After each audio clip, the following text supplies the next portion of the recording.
Hi, my name is Ben, and today I'm here to make the argument that abortion is wrong. If you're pro-choice, please don't scroll away. I promise I will keep this discussion fair and reasonable. My goal is not so much to sway anybody's opinions, although if I do, great. But really, my goal here is to help the pro-choice party understand why pro-lifers are pro-life. Let me just start this video off by saying something obvious, but still worth noting, which is that abortion is commonplace in our society, right? According to NPR, there were over 1 million abortions last year, and according to a Gallup poll, almost 70% of Americans believe that abortion should be legal through the first trimester. However, despite this widespread support for abortion, I want to say here now, abortion is wrong. Now, obviously I'm biased, right, as a Catholic. Catholic Church has always denounced abortion. Pope Francis even called it a grave injustice. However, I also think there are very simple scientific arguments we can use to overturn abortion because, as Pope Francis said, abortion is not primarily a religious issue, but rather a human one. So, in that spirit, I will attempt to lay out an argument against abortion using logic rather than religious arguments. My argument for this video can be summed up in 3 very simple sentences. Okay, here it goes. An unborn baby is a human. Killing a human is wrong. Therefore, killing an unborn baby is wrong. Okay, if that argument seems oversimplified, that's because it is. Mainly the second sentence, that killing a human is wrong. Obviously, most of us would say 99% of the time, yes, killing a human being is wrong. But there are sometimes justifiable circumstances for killing somebody. For example, it's legal in the United States to kill somebody in self-defense, right? I think most of us would say, yes, of course that's okay. You have the right to defend yourself. However, where I would disagree with a lot of Americans is when they say that abortion is justified killing. And to explain why, I'm going to try and refute some of the popular pro-abortion arguments out there today. Okay, the first argument is that abortion is a women's health issue. Now, I disagree with this, but I think it's important to note that there's kind of 2 distinct categories that both need to be refuted here. The first category is abortions on pregnancies or aspects of pregnancies that could be controlled by the mother, and abortions for pregnancies or aspects of pregnancies that can't be controlled by the mother. So let's dive into each of those. Okay, so let's take a look at that first category. This includes all pregnancies in which the mother willingly engaged in procreation. Now, this is by far the largest of the 2 categories for abortions, and some of the most common reasons listed for these types of abortions are that the mother feels like it wasn't the right time, or she doesn't think she has the financial resources or the physical or emotional maturity to care for this baby. Or also another reason is that she doesn't feel like she has the autonomy to care for this baby. Now, all of these reasons that I just listed, and I don't want to be rude, but I'm just going to say it, are stupid. And boom, there it is. Now, why did I just say that all of those reasons are stupid? Well, I said that because what is the natural scientific purpose of procreation? It is to create new human life, right? That's just naturally what it's supposed to do. Now, obviously, a lot of people use birth control to try to prevent that from happening, but even with most forms of birth control, there's still a risk that you can become pregnant. So, let me ask you this. If you don't want to become pregnant, why would you run the risk of becoming pregnant by engaging in procreation? To me, this section of abortions, which again is the vast majority of abortions, is not justifiable because it's not women's rights, it's just refusing to take responsibility for the consequences of your own actions.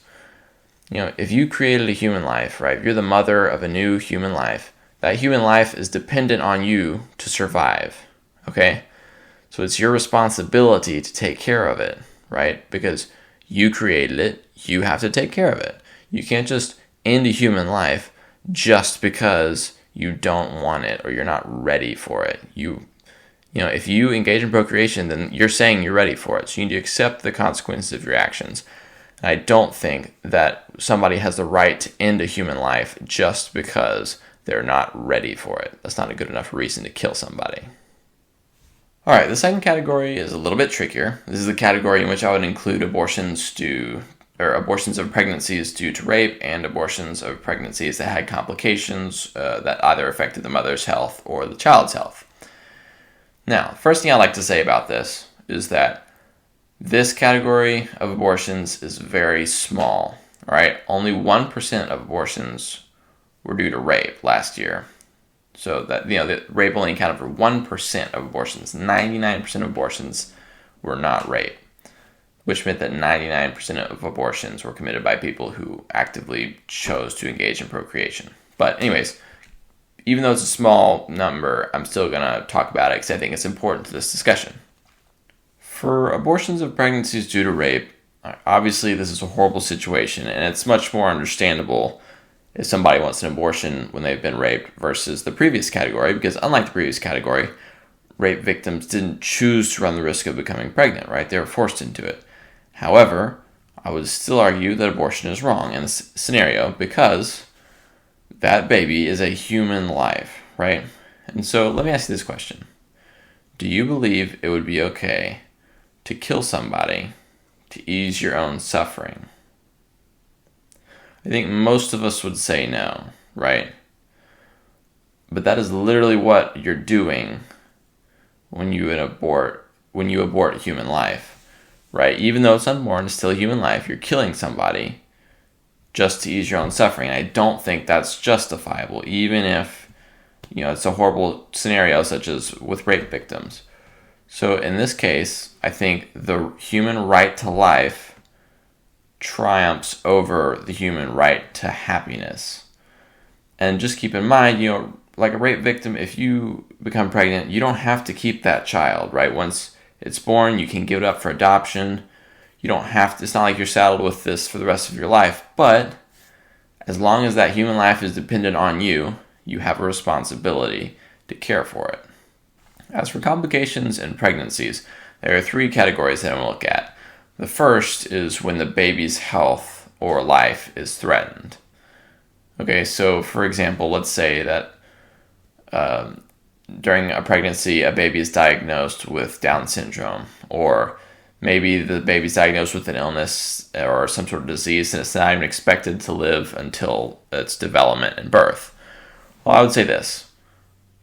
Life in this scenario is still better than death, right? And just keep in mind, even though, of course, doctors are usually correct in their diagnosing, sometimes they are wrong. So even though, you can't guarantee that that baby is going to have a horrible life or that it's going to even be impaired for its life. So even though there's a potential that that baby might live a life not as full or as happy as we want it to, it's still life. It can still have a good life, and that's better than just killing it. Category number 2, the mother's health is in non-life-threatening danger. All right, I think to answer this one, let me pose to you a scenario which I kind of touched on earlier, but I'll do it again. All right, let's say you were given 2 options. Option number 1, you can break your own leg. Option number 2, you can kill somebody else. All right, which one would you choose? Well, I think and hope most of us would pick the first option, right? Of course, it's better to suffer ourselves somewhat than to let another person die, right? Even if it's a horrible suffering, like breaking your own leg, right? It's much better to let yourself suffer than to kill another person. And so, it's much better for a mother to let her own health suffer if it's non-life-threatening than to kill another human life just to ease her own pain. Category number 3, the mother's health is in life-threatening danger. Now, first off, this is a very, very, very rare occurrence. However, I still believe it's worth talking about because it can occur. So, let me pose to you an example, right? Let's say a pregnant mother is diagnosed with cancer, right?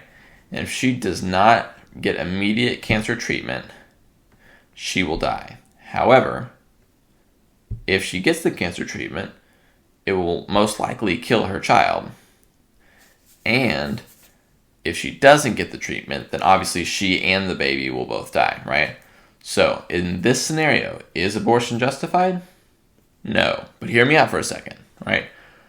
Abortion has the intent of killing a baby, and that is always wrong. However, it is not immoral in this scenario to get the cancer treatment. And I say this because the purpose of the cancer treatment is not to kill the baby. That's just a possible side effect. The purpose of the cancer treatment is to save the mother, which is in and of itself a good and worthy goal. Furthermore, if you have the option to save one life or let both die and no lives are saved, then obviously you need to go with saving the one life. But let me be clear again, that's not a justification of abortion, right? Because the intent of abortion is to kill. The intent of the cancer treatment is to save, even if it may indirectly kill the baby. So again, abortion is still not justified, but the cancer treatment, even if it might kill the baby, would be justified in this scenario. I would like to say, to their credit, that most Americans believe there should be some form of restrictions on abortions. And the consensus seems to be that it's okay to abort a baby as long as they can't feel it. That is why most people are in favor of limiting abortions to the first trimester, since doctors say most likely the earliest a baby can feel is 12 weeks.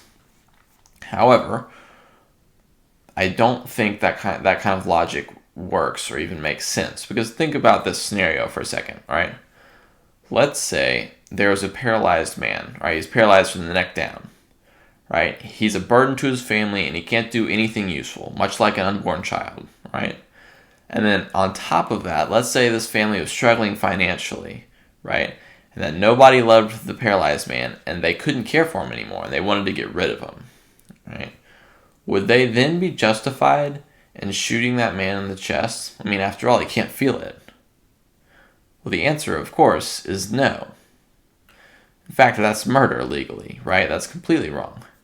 However, the only real difference between that scenario that I just described and aborting an unborn child is that the unborn child is in the womb and the man was not, right? So this would indicate that the ability to feel is not what justifies abortion, because we wouldn't be willing to kill that paralyzed man, right? It's got to be something else. So what is it that makes so many people support abortion? Well, I think the media and recent political movements from the 1900s are to blame for this, right? I say this because they have framed abortion as a women's rights issue. They claim that abortion gives women the sexual and reproductive rights they desperately need to be equal with men. And the idea is women should be able to control when and how often they become pregnant. And I agree that that is a good thing. However, abortion is the wrong answer. And I say that because, except for the relatively few cases where women were rape victims, 99% of pregnancies, right? The mother chose to take the risk of becoming pregnant by engaging in acts of procreation. So, her pregnancy is a consequence of her action, and she should accept responsibility for that action. And, even in the cases of rape, a human life is the number one priority, even more important than easing a person's suffering, right? It's not justifiable to end a human life just to ease your own suffering. And so even in those cases, abortion is still wrong. At the end of the day, that's what abortion is, right? It is ending an innocent human life, which is and always will be wrong. Abortion isn't giving women any rights. It's a way for women to shed responsibility for their actions or to ease emotional or physical suffering. Now, I will agree with any pro-choice activist that becoming pregnant when you don't want to be is a horrible place to be in. However, if you are pregnant, then you are the mother and caregiver and provider of an innocent, unborn human being, and it is your duty by the laws of nature and God to care for that being, all right? As a mother, it is your job to nurture, provide, and love that child, right? And since abortion is the complete opposite of that, abortion is not justifiable. Abortion is wrong. That's all I've got for today. Thank you and God bless. If you found this video remotely interesting, please like and subscribe.